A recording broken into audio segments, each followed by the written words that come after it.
والآن مع فضيلة الدكتور يسمعنا من آيات الكتاب العظيم.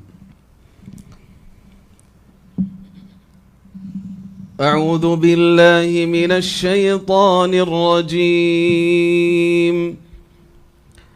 إن في خلق السماوات والأرض واختلاف الليل والنهار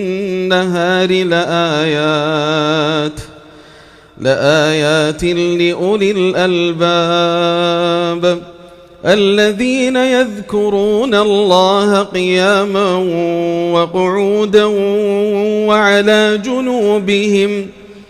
وعلى جنوبهم ويتفكرون في خلق السماوات والأرض ربنا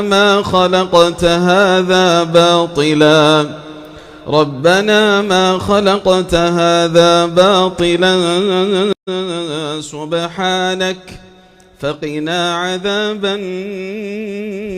النار.